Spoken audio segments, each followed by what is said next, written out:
Chemical equilibrium पढ़ रहे थे हम लोग, है ना। और केपी केसी में रिलेशन हमने पढ़ लिया था, कुछ क्वेश्चंस करे थे शायद, याद है। तो आज करेंगे केपी केसी में रिलेशन पर एक आध क्वेश्चन और करेंगे हम लोग। ये तो एग्जाम्पल्स थे अपने। और इसके बाद अपन आज कैरेक्टरिस्टिक्स ऑफ इक्विलिब्रियम कांस्टेंट पढ़ेंगे, उस पर कुछ क्वेश्चंस करेंगे। रिएक्शन क्वेश्चन पढ़ेंगे, उस पे कुछ क्वेश्चंस करेंगे। और फिर आगे देखते हैं कितना टाइम बचता है अपने पास। जितना टाइम बचेगा उसके अकॉर्डिंग और चीजें पढ़ लेंगे, ली चार्लियस प्रिंसिपल वगैरह, है ना। तो अपन ने टाइप्स ऑफ इक्विलिब्रियम कांस्टेंट पढ़ लिए थे। के सी पढ़ा था क्या होता है, के पी पढ़ा था क्या होता है, फिर के पी के सी में रिलेशन देख ली थी कि find out the relation between के पी एंड के सी, वो हमने निकाल ली थी, डिराइव कर ली थी। और इसके एग्जाम्पल्स पे हमने लास्ट लेक्चर एंड किया था। यहीं तक पढ़ा था भाई, देख लो सब लोग अपने अपने नोट्स में। लास्ट लाइन ये लिखी होगी तुमने, है ना। ठीक है, चलो तो अपन एक काम करते हैं, एक क्वेश्चन और इस पे करते हैं, just a quick revision of relation between KP and KC. और फिर अपन आगे बढ़ेंगे, विल मूव अहेड। ऑलराइट, तो लिखो question, write down a quick question. लिखे ना भाई, सब लोग रेडी हैं? हाँ या ना, जल्दी बताओ। ठीक है, लिखो। फॉर द रिएक्शन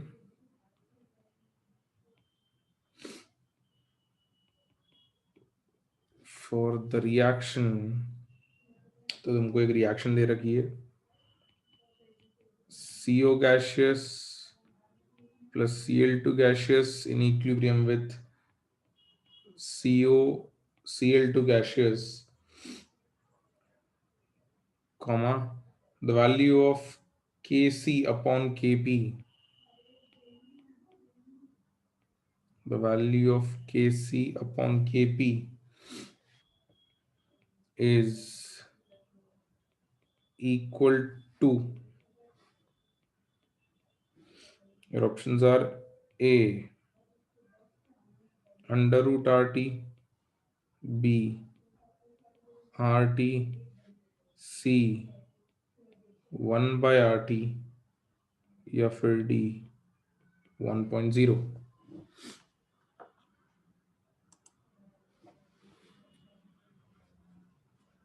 तो ये क्वेश्चन है और तुम्हें बताना है कि इनमें से कौन सा आंसर सही है।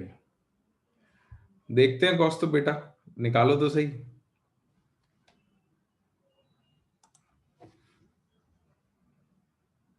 कैलकुलेट वंस, फिर देखेंगे कि क्या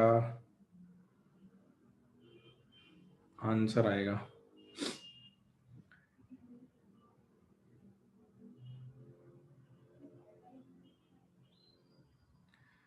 तो काफी लोगों का आंसर सेम आ रहा है, एक आंसर डिफरेंट आया है कृष्णा का।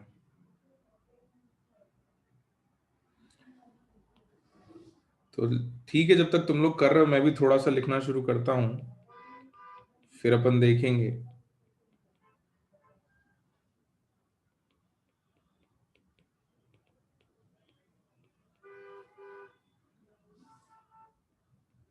तो बेटा यहाँ डेल्टा एन जी की वैल्यू कितनी है? डेल्टा एन जी कितना है? -1 है ना। तो प्रोडक्ट में 1 है, माइनस रिएक्टेंट में 1 + 1 है, -1 आ रहा है ना delta n g. Therefore Kp is equals to Kc upon RT। तो यहां से Kc अपॉन Kp किसके बराबर आएगा? RT के। तो काफी लोगों ने Kp अपॉन Kc कैलकुलेट कर दिया था ना।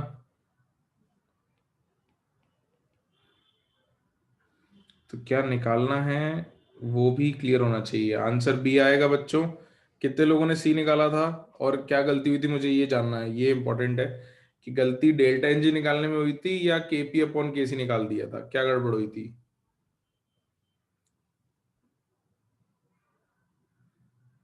तो कुछ लोगों ने Kp अपॉन Kc निकाला था, ओके। ठीक है, तो ये समझ में आया डेल्टा एन जी निकालना कैसे है। प्रोडक्ट के गैसेस के स्टोइशियोमेट्रिक कोफिशिएंट माइनस रिएक्टेंट में गैसेस के स्टोइशियोमेट्रिक कोफिशिएंट्स, है ना। तो ये शुरुआत में बेटा कुछ क्वेश्चंस के लिए लिख के कर लो, बाद में फिर आपको डायरेक्ट करना आ जाएगा। ऑलराइट, बढ़े आगे बढ़े बच्चों। डेल्टा एन जी पे तो कुछ सवाल कर लिए हम लोगों ने, पहले भी करे थे। चलो तो let's move ahead, next heading पर आगे बढ़ते हैं। लिखो next heading, characteristics of equilibrium constant. तो इक्विलिब्रियम कांस्टेंट के बारे में कुछ कुछ बातें हैं। Next heading,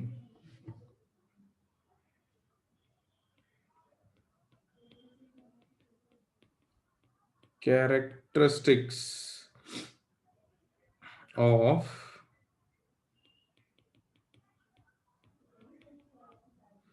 equilibrium constants.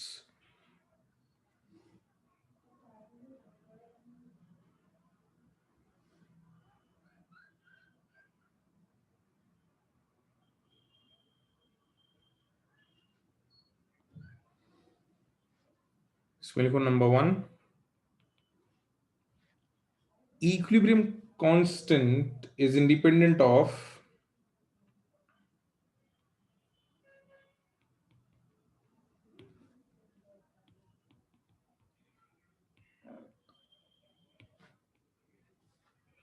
equilibrium constant is independent of concentration of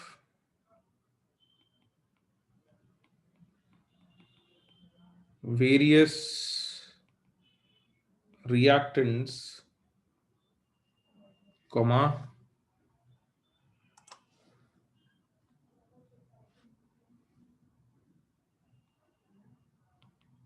their partial pressures, comma, presence of catalyst or the direction from which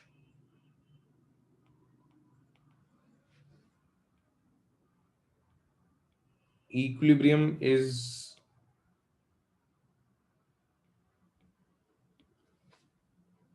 achieved। तो concentration of reactants बदलने से इक्विलिब्रियम कांस्टेंट नहीं बदलता, पार्शियल प्रेशर बदलने से नहीं बदलता, catalyst डालने से या हटाने से नहीं बदलता, और तुम रिएक्टेंट्स लेके रिएक्शन स्टार्ट करो या प्रोडक्ट से रिएक्शन स्टार्ट करो, केसी केपी की वैल्यू नहीं बदलती है,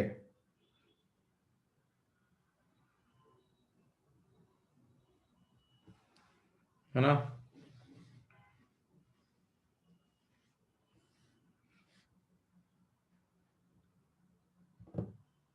तो कॉस्ट तो बेटा due to law of mass action कहने की जरूरत नहीं है, मतलब सिंपल सी बात है। देखो इक्विलिब्रियम कांस्टेंट है,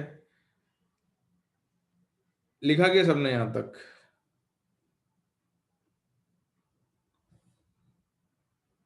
चलो कुछ एक बच्चे लिख रहे हैं, ज्यादातर ने लिख लिया, तो मैं समझा रहा हूं, लिख लो जल्दी से। कि भाई तुमने केसी लिखा तो तुम कहोगे कि सर आपने लिखवाया था concentration of C⁴ upon A⁴ और B⁴ तो सर ये देखो ना, अपन सी की कॉन्सेंट्रेशन डबल कर दें तो केसी डबल हो जाएगा, अगर ये पावर 1 है तो, है ना। ऐसा लगता है क्या? मतलब देखने में लग रहा होगा पहली बार, हाँ या ना। तो गड़बड़ कहाँ हो रही है, सुनो इस बात को कि हमारे पास रिएक्शन है और हमने कहा था कि ये कॉन्सेंट्रेशन होनी चाहिए इक्विलिब्रियम पर। तो इक्विलिब्रियम पे तुम्हारी कुछ कॉन्सेंट्रेशन आ गई, इसकी ए बी सी और डी, लेट्स से कॉन्सेंट्रेशन है ये इक्विलिब्रियम पर, एट इक्विलिब्रियम। तो एट इक्विलिब्रियम ये कॉन्सेंट्रेशंस जो आई, इससे तुमने केसी की वैल्यू कैलकुलेट कर ली, ठीक है, लेट से केसी की वैल्यू आ जाती कुछ 4, फॉर एग्जाम्पल लेट, है ना। इसको लिखने की जरूरत नहीं है, सिर्फ समझने के लिए। अब तुमने अगर इसमें इसकी कॉन्सेंट्रेशन 2C कर दी, ये डी रहा, ये बी रहा और ये ए रहा, तो बेटा अब क्या हुआ कि अब ये इक्विलिब्रियम ही नहीं रहा, this is not at equilibrium, तुमने डिस्टर्ब कर दिया। तो अब इसको थोड़ी रख सकते हो तुम इस एक्सप्रेशन में, क्योंकि ये तो इक्विलिब्रियम की कॉन्सेंट्रेशन थी। बात समझ आ रही है? तो एक्चुअली उल्टा होता है, जो तुम सोच रहे हो ना उसका उल्टा होता है कि केसी की वैल्यू से अब आगे चल के मैं तुम्हें सिखाऊंगा कि अब अगर इसको 2C कर दिया तो वापस नए इक्विलिब्रियम पे ए की कॉन्सेंट्रेशन, बी की कॉन्सेंट्रेशन, सी की और डी की कॉन्सेंट्रेशन जो है, इनको पता करोगे तुम केसी की मदद से कि केसी अगर इतना है तो अब इसकी कॉन्सेंट्रेशन क्या होने वाली है, क्योंकि अब हमने बदल दिया कुछ। तो होता क्या है, इसको कांस्टेंट कहते हैं इसलिए ना बेटा। केसी क्या था, केसी वाज के एफ अपॉन के बी, याद है? ये तो के एफ अपॉन के बी था ना, ये तो कांस्टेंट है। ये कांस्टेंट डिसाइड करेगा कि सी की कॉन्सेंट्रेशन, डी की कॉन्सेंट्रेशन, ए की कॉन्सेंट्रेशन और बी की कॉन्सेंट्रेशन क्या आएगी इक्विलिब्रियम पर। ठीक है, this will decide values of concentration, not the other way around. उल्टा नहीं होता है, कॉन्सेंट्रेशन से केसी नहीं आएगा, केसी तो कांस्टेंट है। ठीक है, तो कोई एक इक्वेशन होती है तो उसमें एक इंडिपेंडेंट वेरिएबल होता है, एक डिपेंडेंट वेरिएबल होता है कि ये बदलेगा या ये बदलेगा। तो ये बदल सकता है, ये बदल सकता है मतलब इंडिविजुअली बदल सकता है, बट ये तो फिक्स्ड है। आई बात समझ में? तो हमने इसमें एक चीज नहीं लिखी है, देखो कॉन्सेंट्रेशन लिखा है, पार्शियल प्रेशर लिखा है, कैटलिस्ट लिखा है, डायरेक्शन लिखा है, कोई एक चीज नहीं लिखी है। क्या नहीं लिखा है? जिसको बदलने पे केसी बदल सकता है। कौन सी चीज? टेम्परेचर। बिल्कुल, थोड़े लोगों ने अगर प्री रीड किया होगा तो उन्हें ये कहीं मिला होगा कि टेम्परेचर बदलेंगे तो केसी बदलेगा, वो कैसे बदलेगा वो हम देख लेंगे। इतनी बात समझ में आती है सबको कि कॉन्सेंट्रेशन के पे डिपेंड करती है, ना कि के कॉन्सेंट्रेशन पे। ठीक है, उल्टा नहीं सोचना है। चलो, तो टेम्परेचर पे कैसे डिपेंड करता है वो अपन देख लेते हैं। लिख लिया यहां तक सबने? सेकेंड पॉइंट लिखो, the equilibrium constant Kp and Kc for a given equilibrium process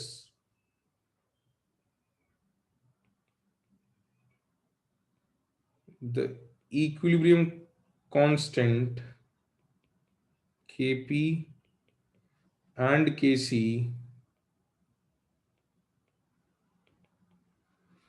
for a given equilibrium process depend only on temperature, depend only on temperature।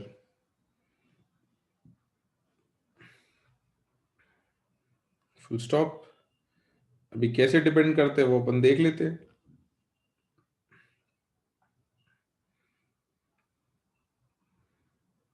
Third point, temperature dependence of equilibrium constant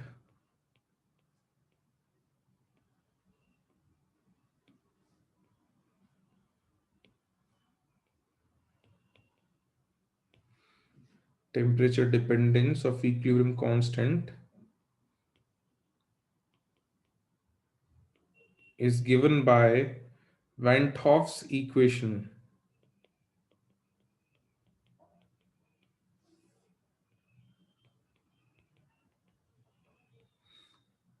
Van 't Hoff's equation क्या है? Van 't Hoff's equation वो हम लिख लेते हैं, ln of Kp is equals to minus delta H upon RT plus C। ln का मतलब समझ में आता है? ln हम केमिस्ट्री में जहां भी यूज करेंगे that will mean log to the base e। ठीक है, केमिस्ट्री में जहां भी हम यूज करेंगे ln x basically means log to the base ex, है ना, नेचुरल लॉगरिथमिक। और जहां भी लॉग लिखा होगा डायरेक्टली लॉग, और log of kp is equals to minus delta h upon 2.303 RT plus C।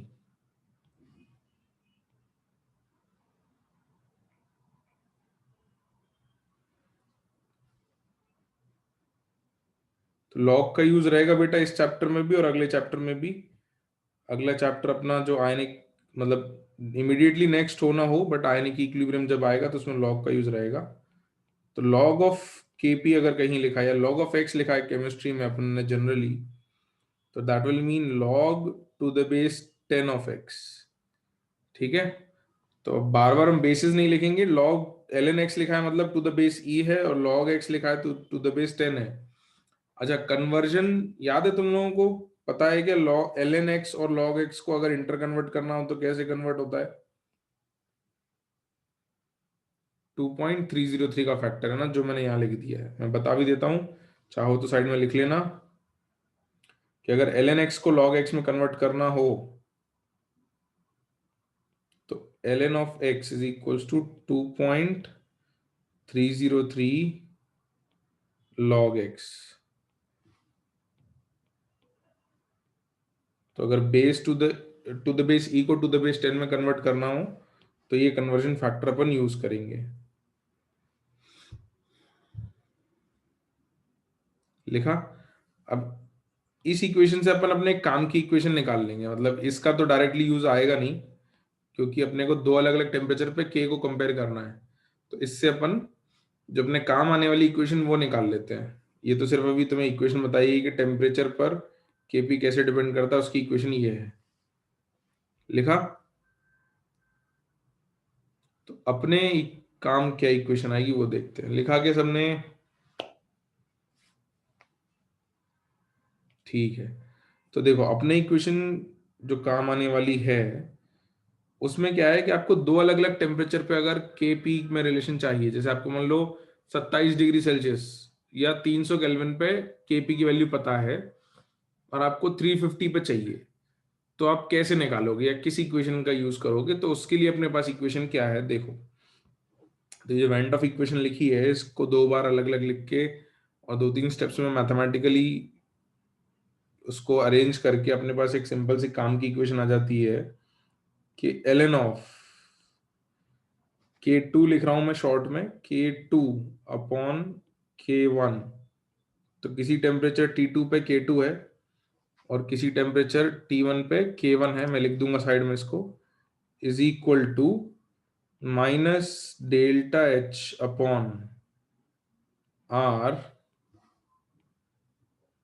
Into 1/T2 minus 1/T1।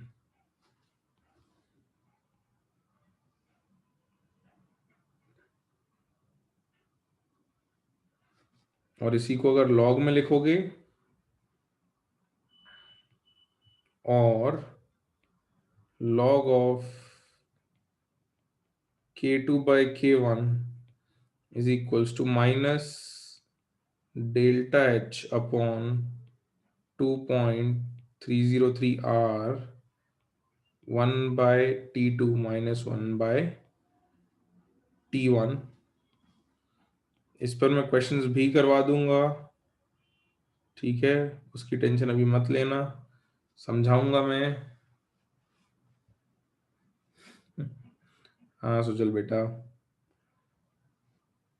तो यहां पर k2 is equilibrium constant at temperature T2, K1 is equilibrium constant at temperature T1, और delta H क्या होता है भाई? किसी को पता है क्या डेल्टा एच? कहीं देखा हुआ तो होगा, बाकी इसको डिटेल में तो थर्मोडायनेमिक्स से पढ़ेंगे, बट ये देखा हुआ होता है। एंडोथर्मिक एक्सोथर्मिक रिएक्शंस कहीं नाम सुने होंगे तो देखा होगा।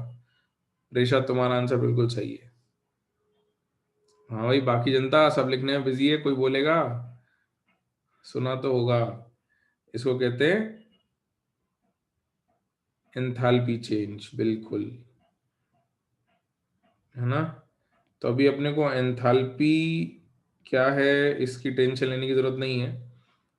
क्वेश्चन में दिया जाएगा enthalpy is a form of energy, heat, ये कह सकते हैं। Delta H is enthalpy change. अपने को बस इतना पता होना चाहिए कि एंडोथर्मिक एक्सोथर्मिक क्या होता है, तो वो यहां पे लिख लेते हैं।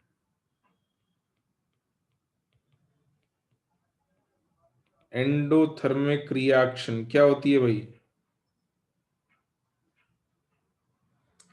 कोई रिएक्शन अगर एंडोथर्मिक है तो वो क्या होती है? वो हीट या एनर्जी गेन करती है। हाँ, एंडोथर्मिक इज हीट गेन करना।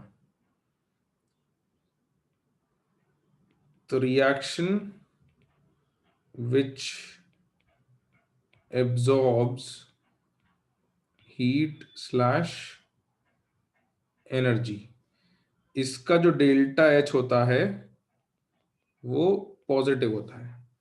तो एंडोथर्मिक रिएक्शन हमको डेल्टा एच की वैल्यू देख के पता चल जाएगी। कभी कोई डेल्टा एच की वैल्यू दे दे और तुमसे पूछ ले कि भाई एंडोथर्मिक एक्सोथर्मिक, तो सीधे साइन देख के तुम बता सकते हो।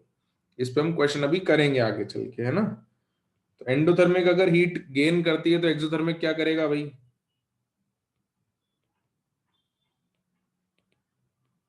वैसे नाम से भी थोड़ा क्लियर है, एंडो मींस इन, एक्सो मींस आउट।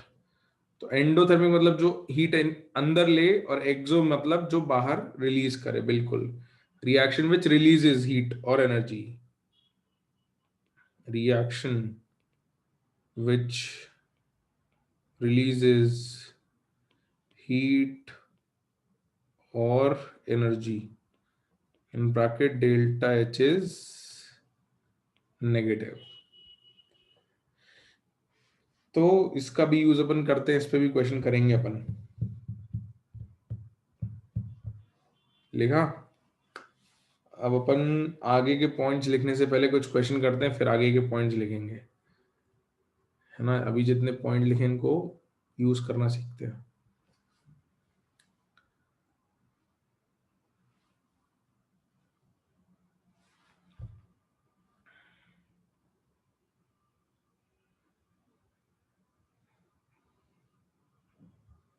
लिख लिया भाई सबने?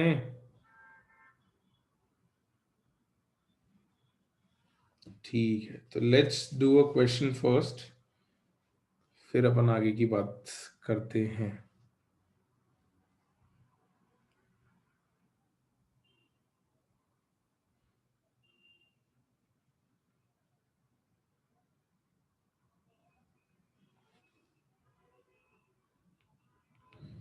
लिखो question.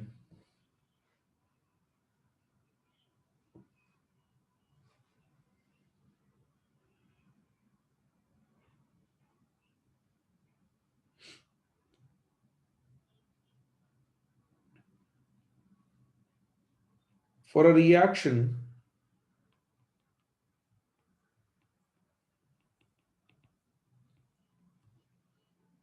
for a reaction H2 gaseous plus I2 gaseous in equilibrium with 2HI gaseous,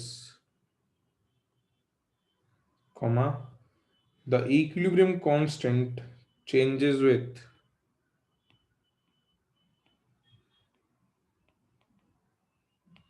the equilibrium constant changes with, your options are A,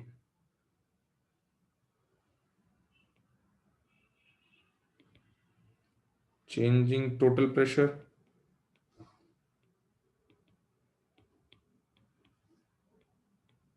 B, concentration of H2 and I2, C catalyst, या फिर D temperature. बहुत ही सीधा साधा सवाल है, बस अगर आपने ऊपर के 3 पॉइंट्स ध्यान से लिखे होंगे तो डायरेक्ट आंसर आ जाएगा। क्या मार्क कर दें भाई, कुछ भी ज्यादा टेंशन वाला काम नहीं है, डी सही है, ये तो सभी का सही है। चलो एक सवाल और छोटा सा करते हैं जल्दी से, फिर थोड़ी कॉम्प्लेक्सिटी लाएंगे चीजों में। लिखें अगला सवाल। चलो लिखो next question. The equilibrium constant for the reaction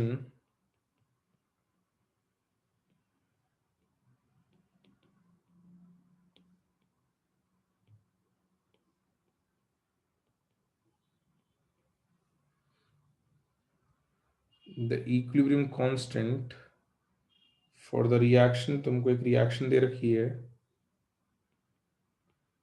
N2 gaseous plus O2 gaseous in equilibrium with 2NO gaseous is 4 into 10 to the power minus 4 at 200 Kelvin. Full stop.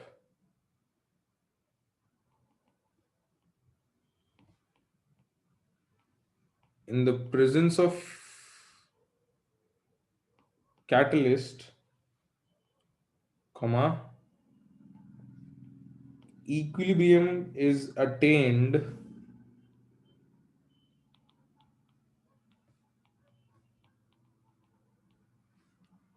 ten times faster.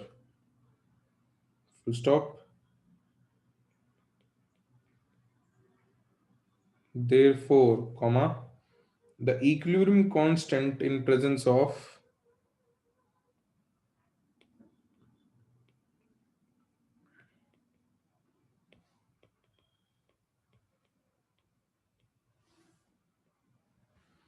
the equilibrium constant in presence of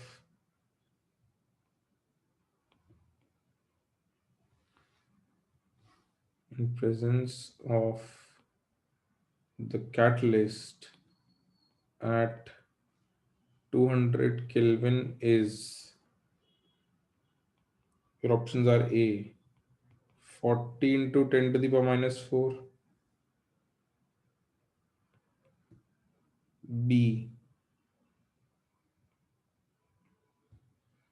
40 into 10 to the power minus 5, C 4 into 10 to the power minus 3, या फिर D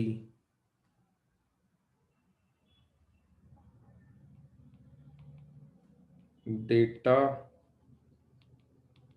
insufficient in question।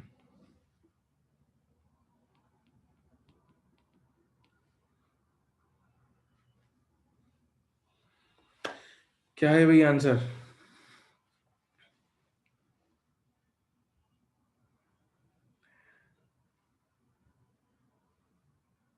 काफी लोगों ने सही किया है, कुछ लोगों ने थोड़ा गड़बड़ किया है। तो पहले तो ये बताओ कि कैटलिस्ट डालने पर ये वैल्यू में कोई चेंज आएगा कि नहीं आएगा? नहीं आएगा। तो नहीं आएगा तो ये वैल्यू इनमें से कौन सी है?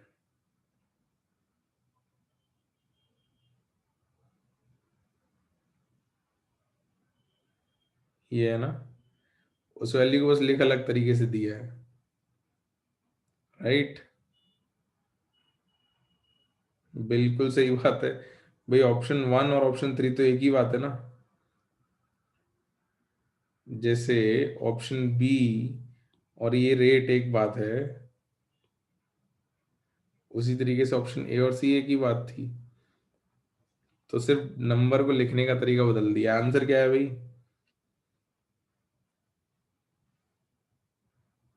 बी।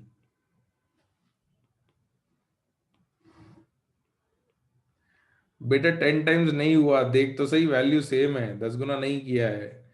4 × 10⁻⁵ को ही सेम वैल्यू को आप ऐसे भी लिख सकते हो ना, 40 × 10⁻⁵, it's one and the same thing.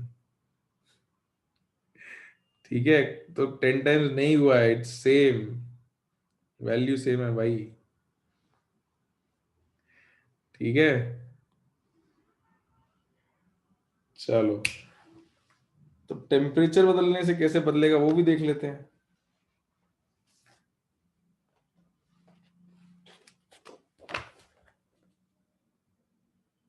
है ना।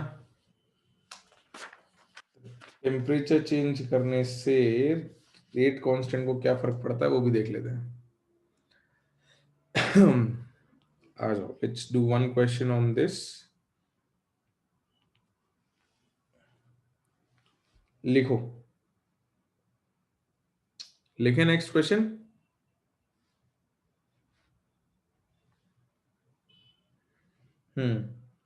तो what will be the equilibrium constant at 127 degrees Celsius?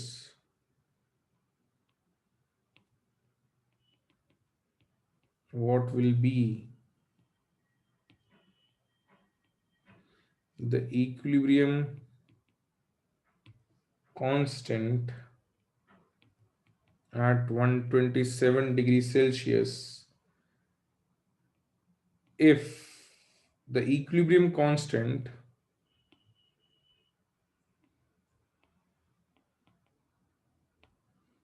for the reaction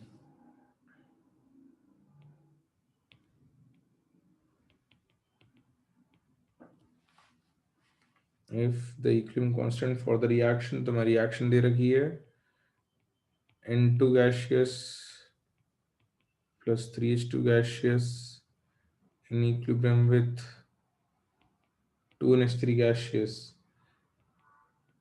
और डेल्टा एच दे रखा है तुमको -46.06 kilo joule,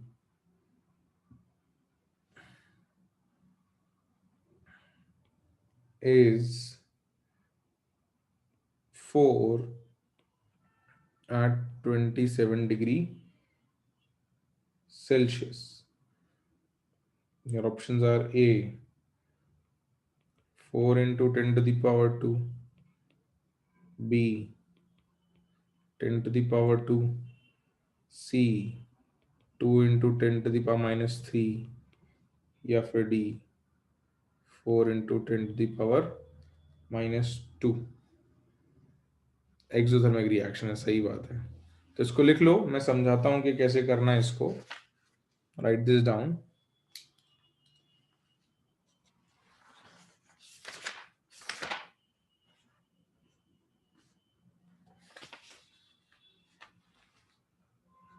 I'll tell you how to do this.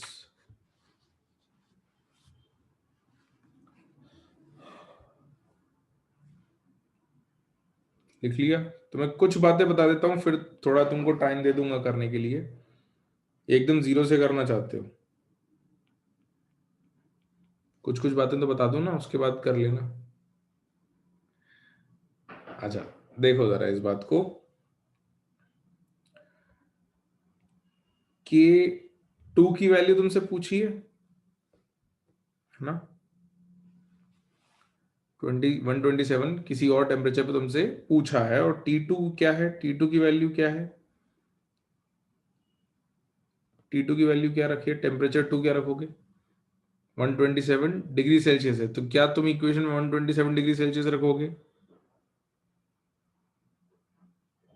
नहीं, केल्विन में रखेंगे, 400 केल्विन। ठीक है, तो टेम्परेचर अपन केल्विन में रखेंगे 400 केल्विन। ठीक है, K1 की वैल्यू दे रखी है अपने को 4, किस टेम्परेचर पे दे रखी है बच्चों,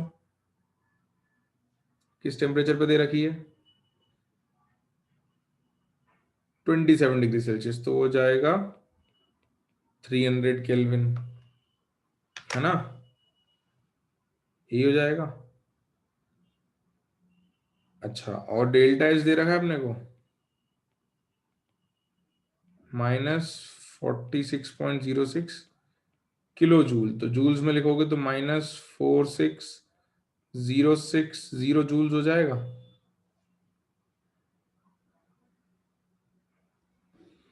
आर की वैल्यू क्या रखोगे, इंपॉर्टेंट ये है, what will be the value of are.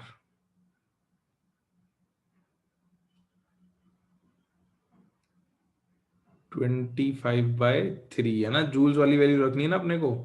भाई यूनिट देख के रखेंगे ना वैल्यू, डेल्टा एच जूल में है, तो इक्वेशन में डेल्टा एच अगर जूल में है तो आर भी जूल में रखना पड़ेगा।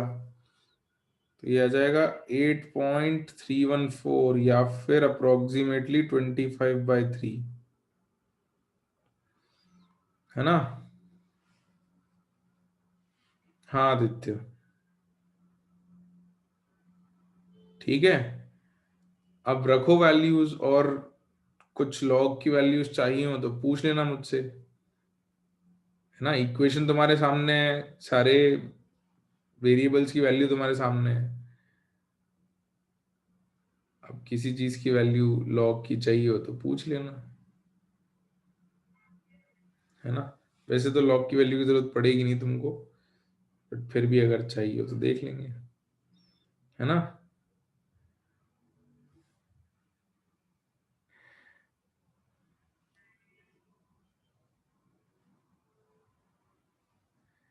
हिमांशी बेटा, सॉल्व नहीं किया ना तूने, बिना सॉल्व करे आंसर बता रही है, बहुत ही गलत बात है ये।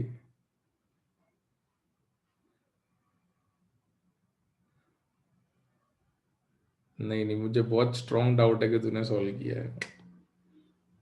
मुझे डाउट है कि तूने सॉल्व नहीं किया है, तूने बस कहीं से देख के आंसर बोल दिया है। चल ठीक है, अगर ट्राई किया तो चल देखते हैं, ठीक है, हो सकता है किया हो। हाँ हाँ, चिंता मत करो अक्षर, मैं पूरा बताऊंगा सवाल, वो मैंने अभी तो सिर्फ तुमको वैल्यूज बताई हैं, उनको इक्वेशन में रखना है, तो वो इक्वेशन अपने को धीरे धीरे याद करनी पड़ेगी ना, we'll have to learn the equation। तो log of k2/k1 is equal to minus delta h upon 2.303 r into 1 by t2 minus 1 by t1, अपने को ये याद करना पड़ेगी इक्वेशन, है ना, करनी ही है।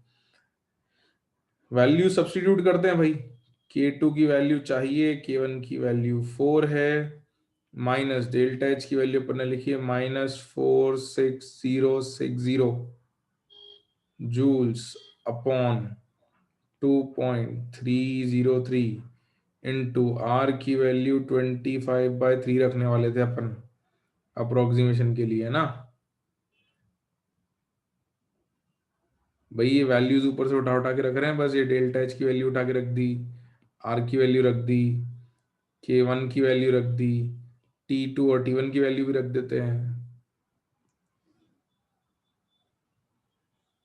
ज्यादा नहीं, नहीं लॉग थोड़ा बहुत आना चाहिए, जैसे ज्यादा जरूरत नहीं है, मतलब बेसिक लॉग आना चाहिए बस। तो 1/400 माइनस 1/300, इसको सॉल्व करते हैं।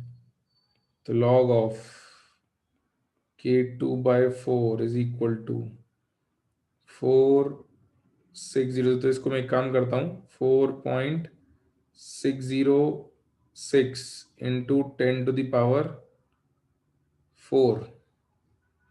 अपॉन 2.303 इंटू 25 इंटू 3, और ये एलसीएम 400 और 300 का एलसीएम क्या आएगा भाई, कोई तो बता दो। 1200, बिल्कुल सही बात है, 1200। तो ये न्यूमरेटर में आएगा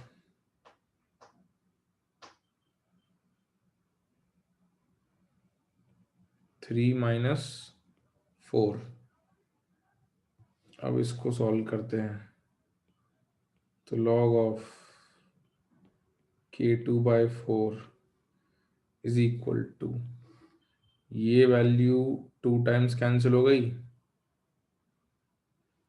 तो अपने पास बच गया 6 इंटू 10⁴ अपॉन 25 इंटू, इसको भी थोड़ा और सिंप्लीफाई कर लेते हैं, 10⁴ को 100 इंटू 100 लिख देते हैं अपॉन 25, और ये आ जाएगा -1/1200, है ना। अब और सिंप्लीफाई करो, ये 25 से ये 4 टाइम्स गया, ये 4, ये 3, और ये 0 0, और ये 0 0 से 0 0 गया, और ये 3 से ये 2 टाइम्स चला गया। तो अपने पास बच गया log of k2/4 is equal to 2। तो log की प्रॉपर्टीज यूज करो, ये जो टर्म आता है ये बेस 10 है, तो इसको क्या करते हैं, k2/4 इज इक्वल टू, ये 10⁻², आ जाता है ना, ये इधर चला जाता है 10⁻², ये log की प्रॉपर्टी होती है भाई।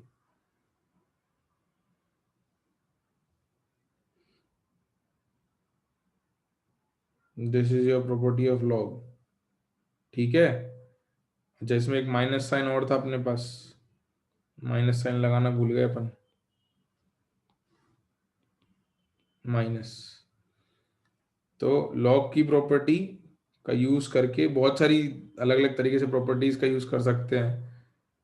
तो k2/4 इज इक्वल टू 10⁻², ये यहां से आएगा k2 is equal to 4 into 10⁻²,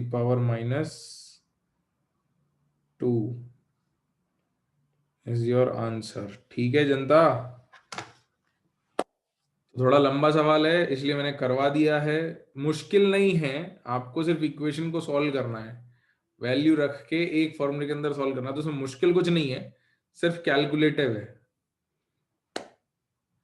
ठीक है, कॉन्सेप्चुअली टफ नहीं है क्वेश्चन, मतलब कॉन्सेप्चुअली उस क्वेश्चन में ज्यादा कुछ है नहीं, नंबर सारे दे रखे हैं, इक्वेशन आपको पता है, उसमें वैल्यू रख के सॉल्व करना है बस, सॉल्व करने में मिस्टेक नहीं हो, और कुछ नहीं। अरे आदित्य बेटा, टेम्परेचर केल्विन में कैसे आता है, डिग्री सेल्सियस में लिखो और 273 ऐड कर दो। जैसे 27 डिग्री सेल्सियस को केल्विन में कन्वर्ट करना है तो 27 प्लस 273, है ना। सेकेंड लास्ट स्टेप, ये कन्वर्जन, ये नहीं समझ आया बेटा, ये तो लॉग की प्रॉपर्टी है, बता देता हूँ, देखो सुनो, अब ये तुम को लॉग की प्रॉपर्टीज सीखनी पड़ेंगी, मैं बता देता हूँ, बहुत सारे तरीके से कर सकते हैं कन्वर्जन, सुनो, हाँ 300 आ जाएगा आदित्य। तो लॉग कोई नंबर है आपके पास, ठीक है, जैसे log x to the base 10 is equals to y, तो अब इसको जब आप लॉग हटाते हो या एंटी लॉग लेते हो तो x is equals to 10⁻y होता है। ये प्रॉपर्टी का यूज किया है कि अगर आप लॉग हटाओगे तो 10⁻y is equal to x ही आता है ना। लॉग की प्रॉपर्टी होती है, ये आपको पता होनी चाहिए, this is the property of log. ऐसे लिख सकते हो, नहीं तो आप ऐसा भी कर सकते हो कि आ, समझ आ गया ना, वैसे ये लिख लो ना।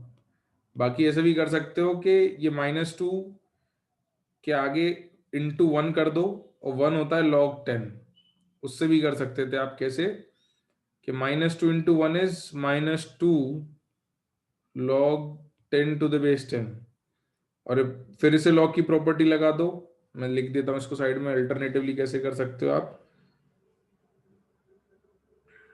कि log k2/4 to the base 10 is equal to -2 log 10, और इसको फिर रीअरेंज कर दोगे तो log to the base 10 k2/4, तो log की प्रॉपर्टी से जो आगे का टर्म होता है वो पावर में चला जाता है, is equal to log 10⁻² to the base 10, और इससे भी करते, दोनों तरफ से log हटाते, तो k2/4 इज इक्वल टू 10⁻² आ जाता। ऐसे भी कर सकते हो, है ना। तो ये थोड़ा सा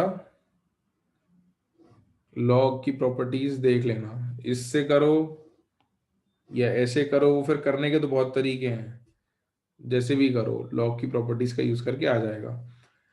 किया नोट जल्दी से भाई, इसमें टाइम मुझे लगा था कि जल्दी हो जाएगा, बट ये प्रॉपर्टी में थोड़ा सा टाइम, 1-2 मिनट एक्स्ट्रा लग गया। कोई बात नहीं, आगे तो यूज कर लेंगे। वैसे ये वाली प्रॉपर्टी यूज याद रखो, ये काम आएगी, ये और लॉग टू द बेस 10 वाली प्रॉपर्टीज। ठीक है, लिख ली सबने प्रॉपर्टीज भाई? बढ़े आगे? कौन मना कर रहा है, किसने नहीं लिखी हैं? जल्दी लिख लो, जल्दी लिखो,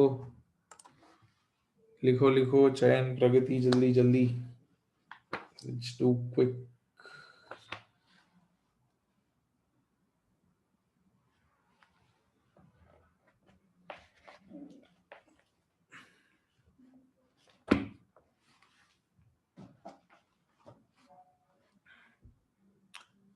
स्क्रॉल अप मतलब किधर?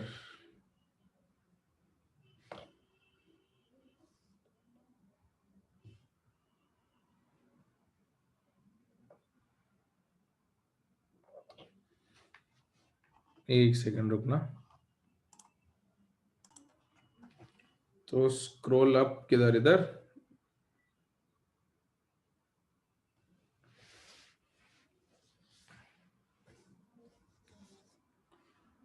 करा नोट सबने? ठीक है, तो आगे और प्रॉपर्टीज पढ़ते हैं। अगर याद हो तो हम भाई प्रॉपर्टीज ऑफ इक्विलिब्रियम कांस्टेंट पढ़ रहे थे, उसके 3 प्रॉपर्टीज हमने लिख ली थी, है ना? उसके बाद हमने 3 क्वेश्चन कर लिए, अभी प्रॉपर्टीज और पढ़नी है। तो और प्रॉपर्टीज पढ़ते हैं, फिर उस पर भी हम लोग रिएक्शंस करेंगे। आर क्या है बेटा? आर गैस कांस्टेंट है, कैसी बात कर रहा है राम? हम्म। तो property number 4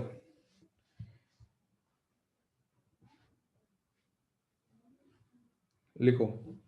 If two chemical reactions having equilibrium constant K1 and K2 are added,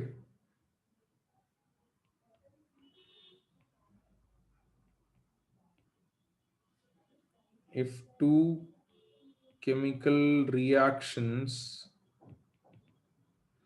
having equilibrium constants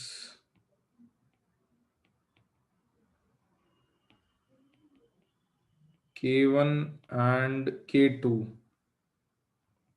are added, then the equilibrium constant of the resultant equation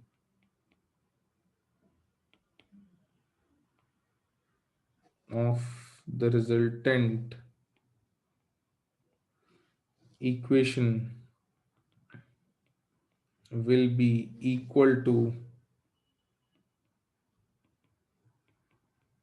K1 into K2। अगर तुमने कोई दो रिएक्शंस को add करके third reaction बनाई है, तो third reaction या दो रिएक्शंस को ऐड करके थर्ड रिएक्शन बन सकती है, तो थर्ड रिएक्शन का इक्विलिब्रियम कांस्टेंट पहली दो रिएक्शन के इक्विलिब्रियम कांस्टेंट के मल्टीप्लिकेशन के इक्वल होगा।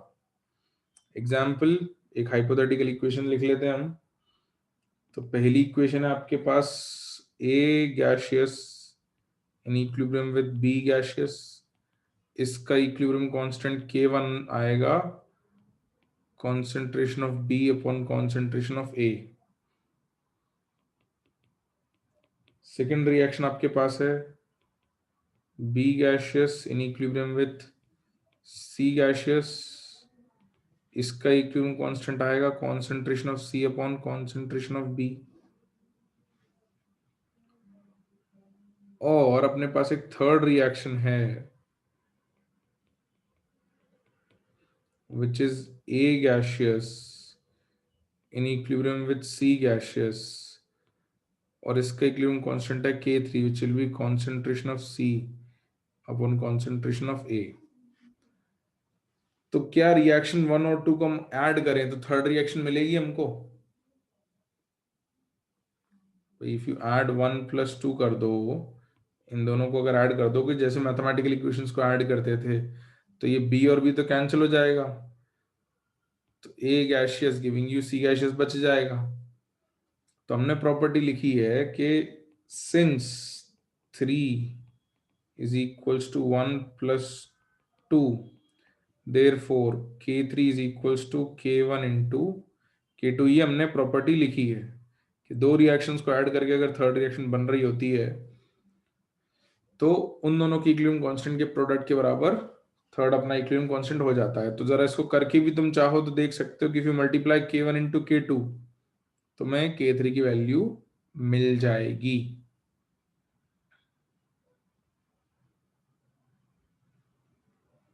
मिलेगी।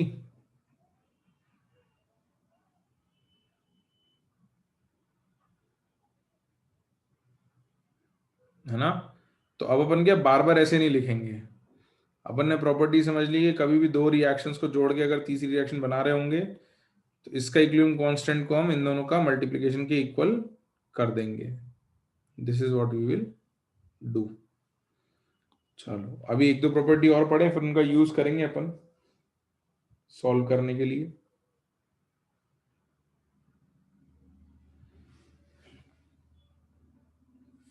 Fifth point,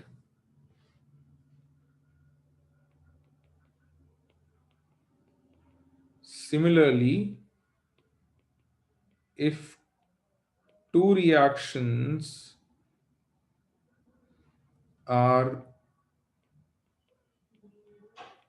subtracted then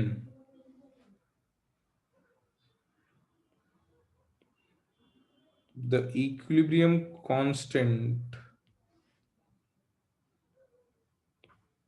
of the resulting reaction will be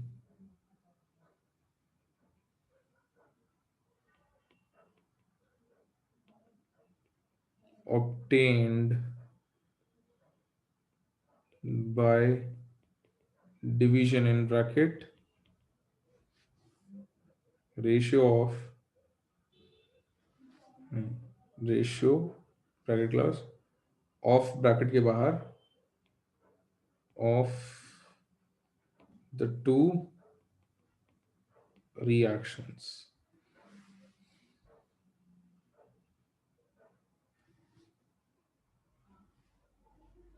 इसका मतलब क्या है, ऊपर की रिएक्शंस यूज करनी है मान लो और हमको रिएक्शन 4 बनानी है। रिएक्शन 4 क्या है, A gaseous plus C gaseous in equilibrium with 2B gaseous, ये बनानी है मान लो अपने को, है ना। तो 1 और 2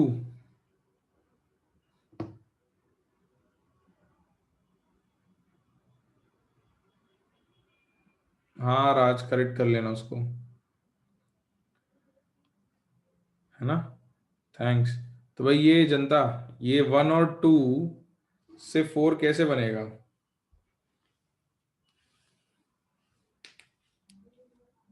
मतलब एक तरीका तो कहने का ये है कि सेकंड को उल्टा करके ऐड कर दो,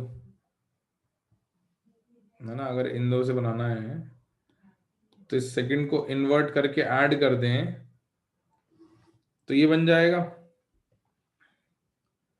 इन्वर्ट करके ऐड करना या सब्सट्रैक्ट करना एक ही बात होती है।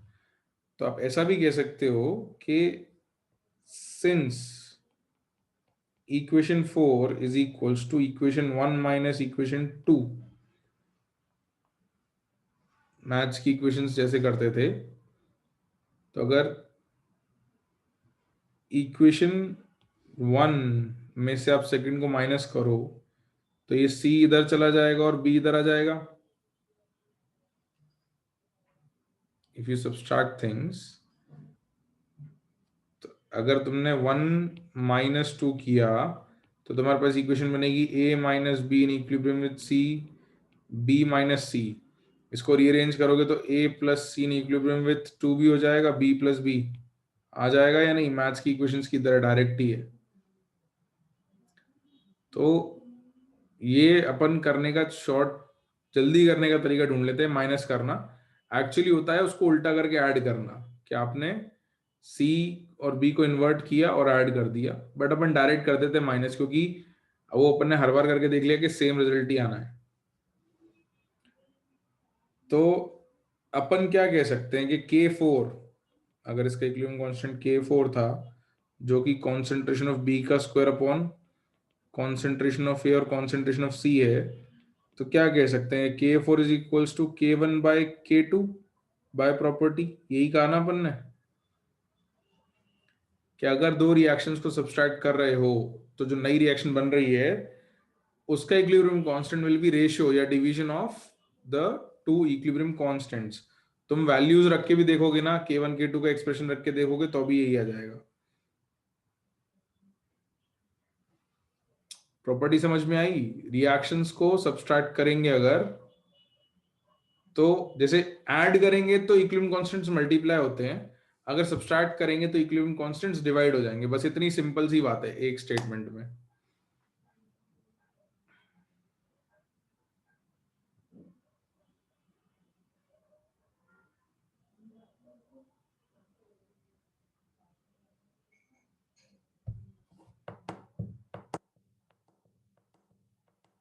लिख लिया सबने?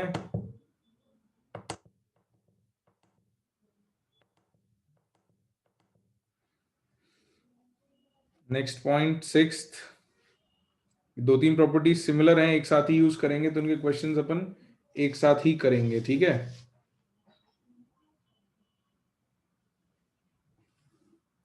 लिखो sixth. If a reaction is reversed,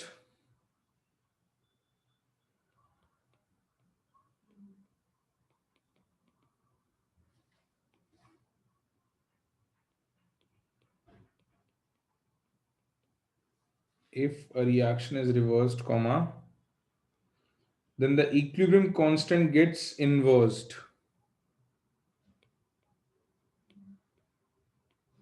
Then the equilibrium constant gets inversed। मतलब क्या है इसका,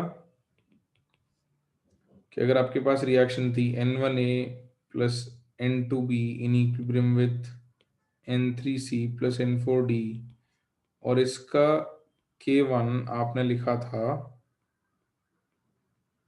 C to the power N3 D to the power N4 upon A to the power N1 और B to the power N2। ये अगर आपकी पहली reaction थी, तो सेकंड रिएक्शन आपने इसकी इनवर्स करके लिख दी, N3C plus N4D in equilibrium with N1A plus N2B।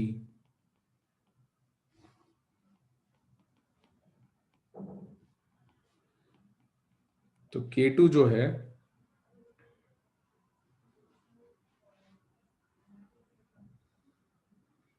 K2 will be 1 by K1 by property। K2 is equal to 1 by K1, और लिख के देख लो, वो एक्सप्रेशन इसका इनवर्स ही आएगा।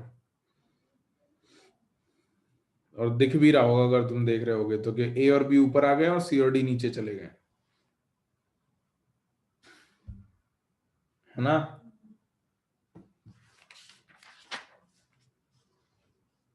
हाँ या ना भाई?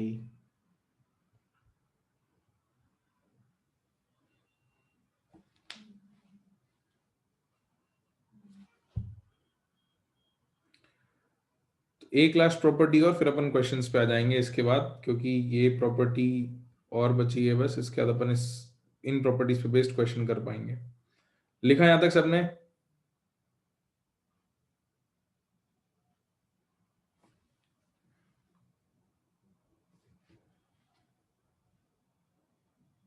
सेवेंथ प्रॉपर्टी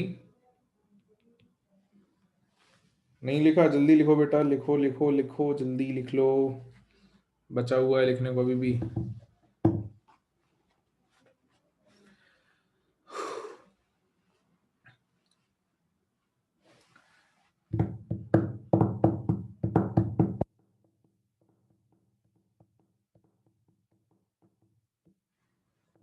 तो हो गया सबका?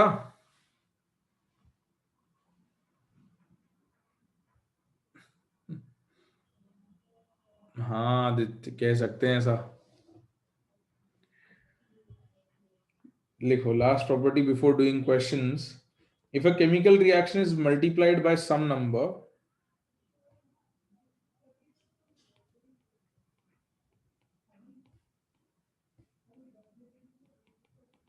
if a chemical reaction is multiplied by some number,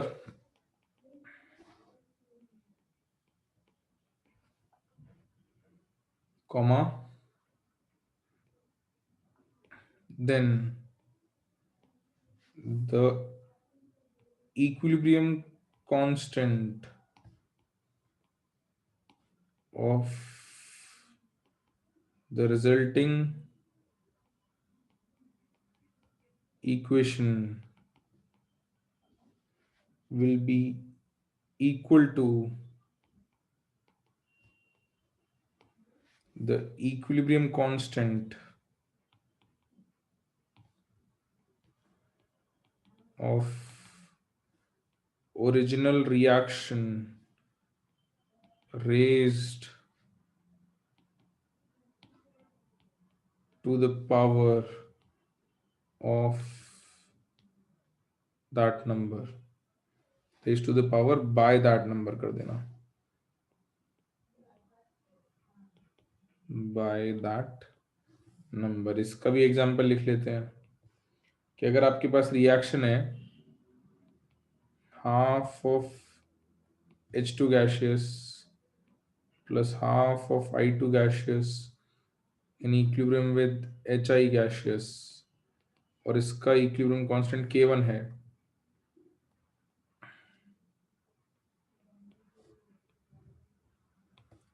तो H2 gaseous plus I2 gaseous in equilibrium with 2I gaseous, इसका इक्विलिब्रियम कांस्टेंट K2 और K1 में क्या रिलेशन होगी? K2 is equals to K1 की पावर क्या रखेंगे भाई, ये पॉइंट समझने के बाद, की पावर 2।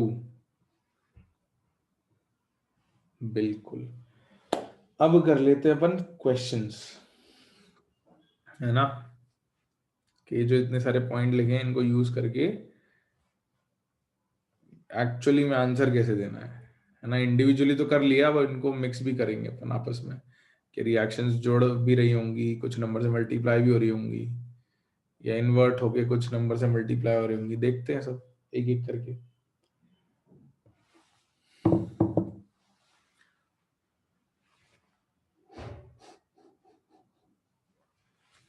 लिखा सबने? करें क्वेश्चंस तो?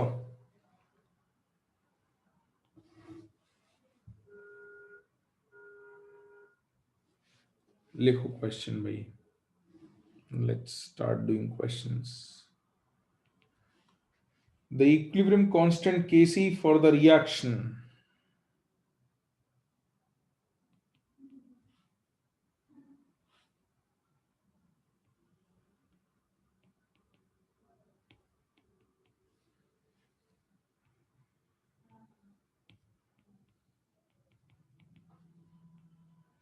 तो तुमको रिएक्शन दे रखी है twice of HCl gaseous in equilibrium with H2 gaseous plus Cl2 gaseous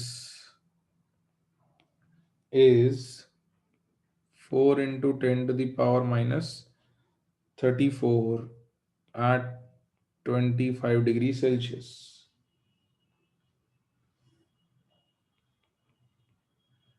Then what is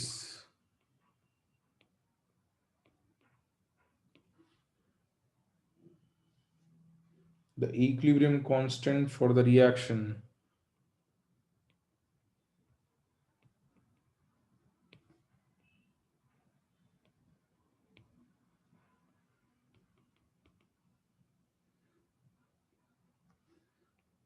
number 1? HCl gaseous in equilibrium with half of H2 gaseous plus half of Cl2 gaseous. And second, half of H2 gaseous plus half of Cl2 gaseous in equilibrium with HCl gaseous. बताओ भाई class, answer इसका क्या आएगा?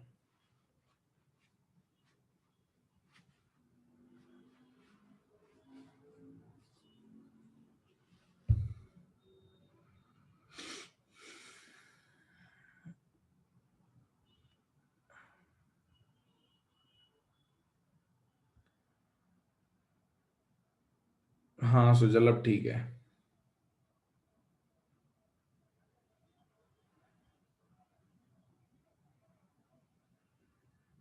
Aditya answer था क्या? गलत था बेटा तेरा आंसर। हाँ प्रेशा सही है। चयन एक तो सही है, दूसरा सही नहीं है, तो उसकी वैल्यू भी निकालनी पड़ेगी। नंदिनी बेटा तुम देखना जरा, तुमने रूट लेने में आधा सही किया, आधा गड़बड़ किया है।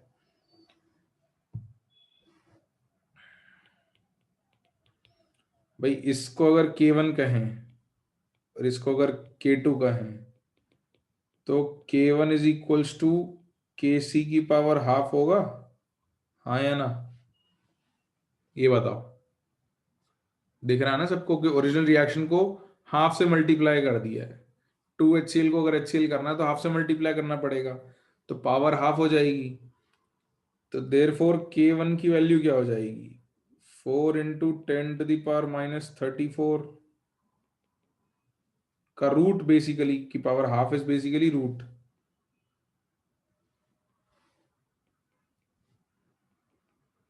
तो K1 इज 2 इंटू 10⁻−17, है ना?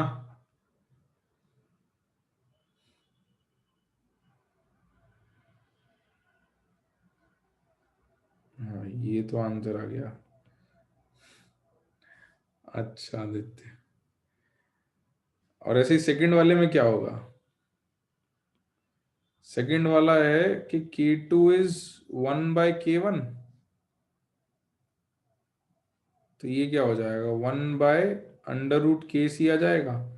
अभी मैंने भी तुमको ब्रेक करके दे दिया, बट ये डायरेक्ट निकालना भी धीरे धीरे आना चाहिए कि रिएक्शन को उल्टा किया और हाफ से मल्टीप्लाई किया।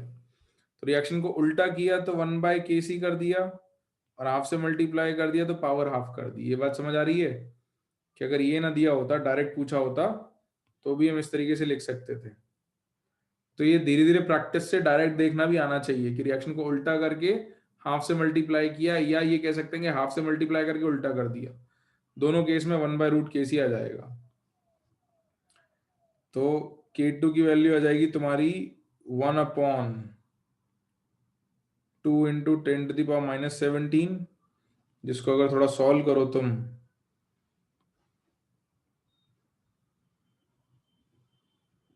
तो K2 इज 10⁻17/2 या 5 × 10⁻16, ये आ जाएगा।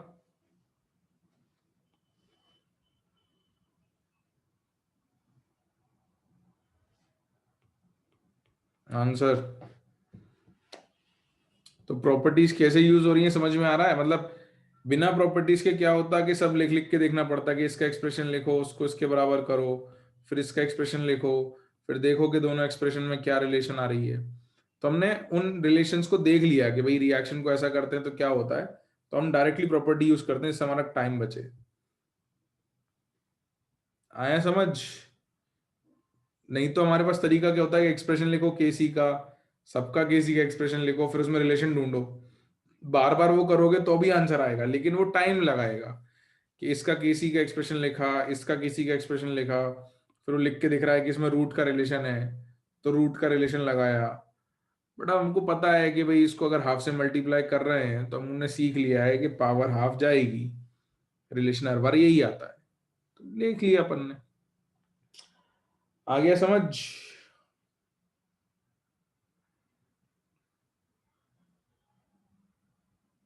हाँ, प्रगति बेटा, K2 K1 का इनवर्स है कि नहीं है? ये रिएक्शन को उल्टा करेंगे तो ये आएगी कि नहीं आएगी? तो बस K2 is 1/K1। अब K1 की वैल्यू क्या थी? √Of KC। तो K1 की जगह √ऑफ KC रख दिया।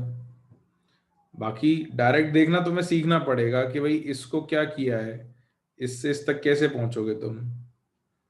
पहले तो इन्वर्ट करोगे, तो 1/KC करोगे और फिर पावर हाफ लगाओगे क्योंकि हाफ से मल्टीप्लाई किया।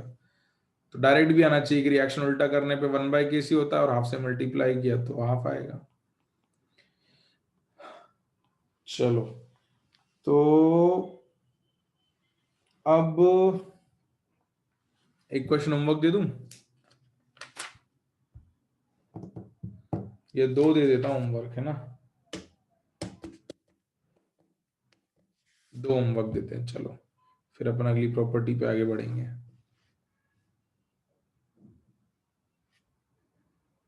होमवर्क लिखो भाई,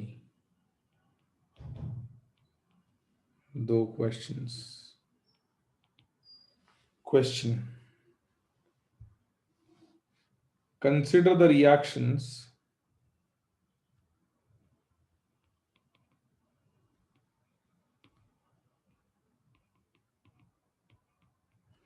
तुम्हें कुछ रिएक्शंस दे रखी हैं। Number 1, twice of CO gaseous plus 2H2O gaseous in equilibrium with 2CO2 gaseous plus 2H2 gaseous। इसका K इक्विलिब्रियम K1 है।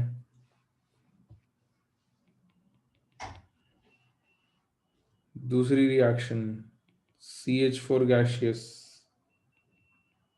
plus H2O gaseous in equilibrium with CO gaseous plus 3H2 gaseous। इसका equilibrium constant K2 है। और third reaction,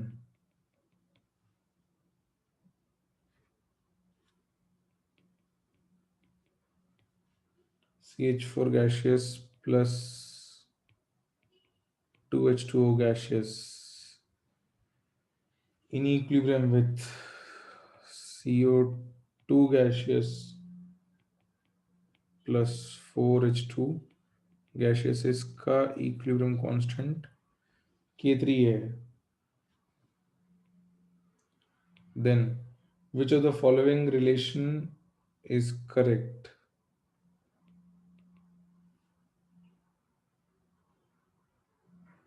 Then which of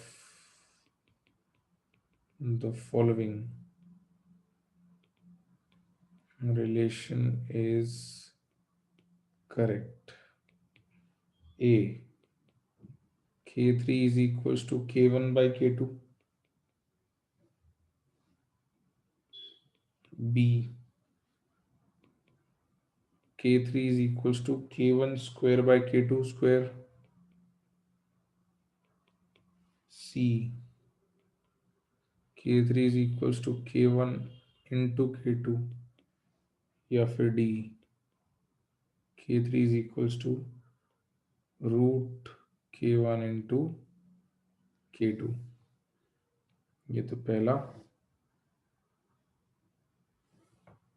हाँ हर्ष बेटा, मैंने H2O gaseous ही लिखा है, सब गैसियस हैं। और दूसरा,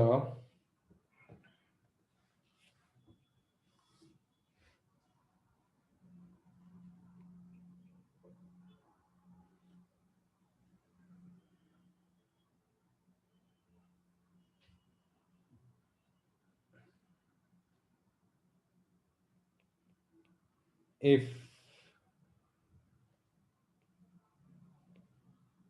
for the reaction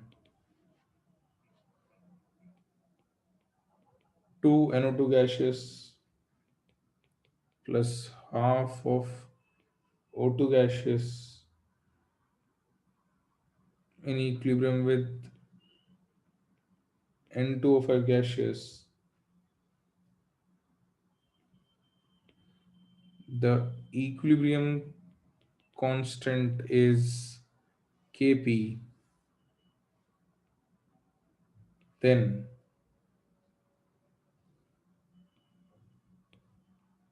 the equilibrium constant for the reaction 2 N2O5 gaseous in equilibrium with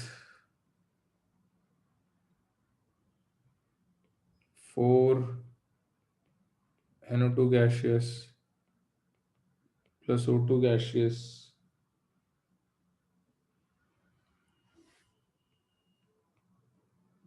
would be, your options are, या would be equal to कर देना,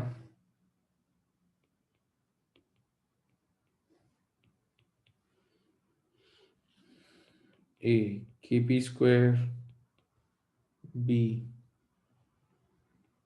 1 by root Kp, C 1 upon Kp square, या फिर D 2 upon Kp।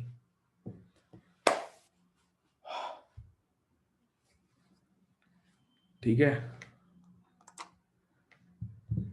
तो इतना कर लो, मैं कर दूंगा स्क्रॉल, से चले एक सेकंड ना, सब लोग लिख लें उसके बाद, तो यहां तक कर लो।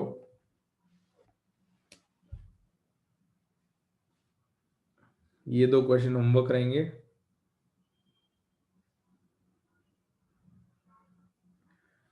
है ना। तो अपन आज तो इतना ही पढ़ लेते हैं, इसके आगे फिर कंटिन्यू करेंगे आगे। तो आज के लिए थ्योरी इतनी रखते हैं। प्री रीड में रिएक्शन क्वेश्चन थोड़ा प्री रीड करके रखो, और ली चार्टियर्स प्रिंसिपल देख लेना। वैसे तो अभी रिएक्शन क्वेश्चन करेंगे नेक्स्ट लेक्चर में, बट ली चार्टियर्स प्रिंसिपल भी प्री रीड कर सको तो कर लेना, या अगले लेक्चर के बाद भी करोगे तो चल जाएगा।